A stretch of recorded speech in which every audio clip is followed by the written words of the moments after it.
ಹರೇ ಕೃಷ್ಣ. ನಾನು ನಿಮ್ಮ ಪ್ರೀತಿಯ ಮಂಜುಶ್ರೀ. ಸನಾತನ ಸಾರಥಿ ಯೂಟ್ಯೂಬ್ ಚಾನಲ್ ಸಬ್ಸ್ಕ್ರೈಬ್ ಮಾಡಿ ಸಪೋರ್ಟ್ ಮಾಡಿ. ಹಾಗೆ ಏನೇ ಇದ್ದರೆ ಕೂಡ ಕಮೆಂಟ್ಸಲ್ಲಿ ತಿಳಿಸಿ, ನಾನು ಅದನ್ನು ಸರಿ ಮಾಡ್ಕೊಳ್ಳಿಕ್ಕೆ ಪ್ರಯತ್ನ ಮಾಡ್ತೇನೆ ಅಂತ ಹೇಳ್ತಾ ಶ್ಲೋಕ 39ರ ಅನುವಾದದೊಂದಿಗೆ ನಾನಿದ್ದೇನೆ. ಬನ್ನಿ ಹಾಗಿದ್ರೆ ಶ್ಲೋಕ 39ರ ಅನುವಾದವನ್ನು ವೀಕ್ಷಿಸುವ. ಕುಲಕ್ಷಯವಾದರೆ ಸನಾತನವಾದ ಕುಲಧರ್ಮವು ನಾಶವಾಗುತ್ತದೆ. ಧರ್ಮವು ನಷ್ಟವಾದರೆ ಕುಟುಂಬದಲ್ಲಿ ಉಳಿದ ಭಾಗವು ಅರ್ಧಮರ್ಧ ವಶವಾಗುತ್ತದೆ.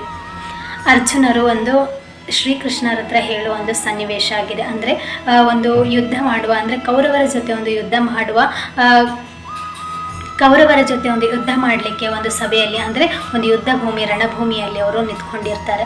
ಹಾಗಾಗಿ ಅರ್ಜುನರು ಶ್ರೀಕೃಷ್ಣರ ಹತ್ರ ಹೇಳುವ ಒಂದು ಸನ್ನಿವೇಶ ಆಗಿದೆ. ಕೌರವರ ಪಾಂಡವರ ಮುತ್ತಜ್ಜ ಭೀಷ್ಮರು ಕೂಡ ಆ ಯುದ್ಧಕ್ಕೆ ಸೇರಿರ್ತಾರೆ. ಅವ್ರ ಜೊತೆ ಕೂಡ ಒಂದು ಯುದ್ಧ ಮಾಡುವಂತಹ ಪರಿಸ್ಥಿತಿಯಲ್ಲಿ ಅರ್ಜುನರಿರ್ತಾರೆ. ಹಾಗಾಗಿ ಅರ್ಜುನರು ಹೇಳುದು, ಯಾವುದೇ ಒಂದು ಕುಟುಂಬ ನಡಿಬೇಕು ಅಥವಾ ಕುಟುಂಬದಲ್ಲಿ ಹಿರಿಯರಿದ್ರೆ ಮಾತ್ರ ಆ ಕುಟುಂಬ ಒಳ್ಳೆ ದಾರಿಯಲ್ಲಿ ಹೋಗ್ತದೆ. ಹಾಗಾಗಿ ಆ ಕುಟುಂಬದಲ್ಲಿ ಹಿರಿಯರಿಲ್ಲ ಅಂದರೆ ಎಲ್ಲರೂ, ಅಂದರೆ ಕಿರಿಯರ ಸದಸ್ಯರು ದಾರಿ ತಪ್ಪಿ ಹೋಗ್ತಾರೆ. ಹಾಗಾಗಿ ನಾನು ಅವರನ್ನು ಕೊಲ್ಲಕ್ಕೆ ನನ್ನಿಂದ ಆಗುವುದಿಲ್ಲ ಕೃಷ್ಣ ಅಂತ ಹೇಳಿ ಅರ್ಜುನರು ಹೇಳೋ ಮಾತಾಗಿದೆ.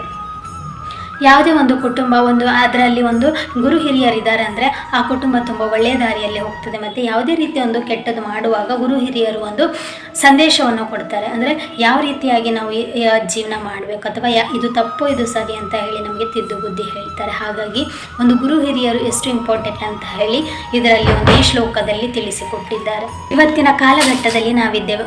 ಉದ್ಯೋಗಕ್ಕಾಗಿರ್ಬೋದು ಅಥವಾ ನಾವು ಗುರು ಹಿರಿಯರನ್ನು ಒಂದು ಊರಿನಲ್ಲೇ ಬಿಟ್ಟು ನಾವು ಬೇರೆ ಊರುಗಳಿಗೆ ಉದ್ಯೋಗಕ್ಕಾಗಿರ್ಬೋದು ಅಥವಾ ಹೊಟ್ಟೆಪಾಡಿಗೋಸ್ಕರ ನಾವು ಗುರು ಹಿರಿಯರನ್ನಲ್ಲೇ ಬಿಟ್ಟು ಬೇರೆ ಊರಿಗೆ ಬಂದು ಜೀವನವನ್ನು ನಡೆಸ್ತಾ ಇರ್ತೇವೆ.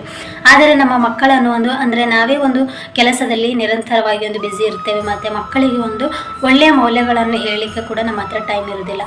ಆದರೆ ಅದೇ ಅಜ್ಜಿ ಅಜ್ಜನ ಹತ್ರ ಬೆಳೆದಂತಹ ಮಕ್ಕಳು ಒಳ್ಳೆ ದಾರಿಯಲ್ಲೇ ಹೋಗ್ತಾರೆ. ಯಾಕಂದರೆ ಅಜ್ಜಿ ಅಜ್ಜಂದರ ಜೊತೆ ಬೆಳೆದ ಮಕ್ಕಳು ಒಳ್ಳೆ ನೀತಿ ಪಾಠಗಳು ಅಥವಾ ಒಳ್ಳೆಯ ಮೌಲ್ಯಗಳನ್ನು ಅವರು ಕಲಿಸ್ತಾರೆ. ಇವತ್ತಿನ ಮಕ್ಕಳಿಗೂ ಕೂಡ ಸಂಬಂಧಗಳ ಬೆಲೆ ಕೂಡ ಗೊತ್ತಿರೋದಿಲ್ಲ. ಯಾಕಂದರೆ ನಾವು ಕೂಡ ಅದನ್ನು ಹೇಳಿಕೊಡೋದಿಲ್ಲ. ಇವಾಗ ನಮಗೆ ಅಂದರೆ ನಮ್ಮ ಅತ್ತೆ ಆಗಿರ್ಬೋದು, ಸೋದರ ಮಾವ ಆಗಿರ್ಬೋದು, ಮಾಮಿ ಮಾಮು, ಹೀಗೆ ಎಲ್ಲರ ಪರಿಚಯ ಕೂಡ ನಮಗೆ ಇರುತ್ತದೆ.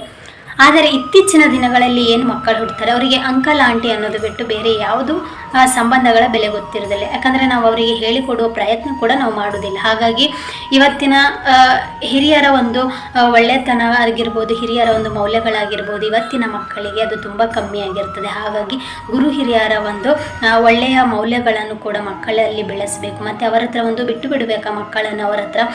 ಆಗ ಮಾತ್ರ ಅವರು ಒಳ್ಳೆಯ ಮೌಲ್ಯಗಳನ್ನು ಕಲೀಲಿಕ್ಕೆ ಸಾಧ್ಯ. ಆದಷ್ಟು ನಮ್ಮ ಮಕ್ಕಳಿಗೆ ನಾವೇ ನೀತಿ ಪಾಠಗಳನ್ನು ಹೇಳಬೇಕು. ಅವರು ಜೀವನದಲ್ಲಿ ಮುಂದೆ ಯಾವುದೇ ತಪ್ಪುಗಳನ್ನು ಮಾಡೋದಿಲ್ಲ.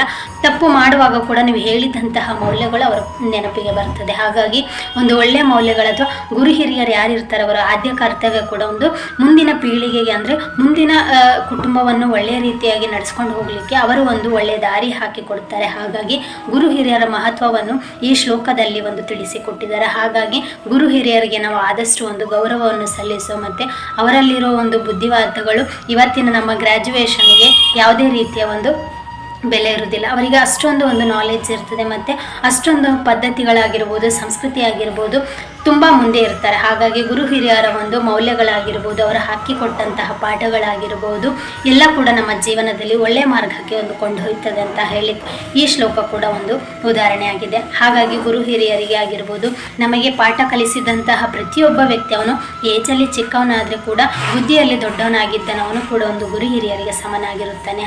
ಗುರು ಹಿರಿಯರ ಅಥವಾ ಕುಟುಂಬದ ಗುರು ಹಿರಿಯರಿಗೆ ಗೌರವವನ್ನು ಸಲ್ಲಿಸುವ ಅಂತ ಹೇಳ್ತಾ ಈ ಶ್ಲೋಕವನ್ನು ಇಲ್ಲಿಗೆ ಮುಕ್ತಾಯಗೊಳಿಸುತ್ತಿದ್ದೇನೆ. ಜೈ ಶ್ರೀರಾಮ್.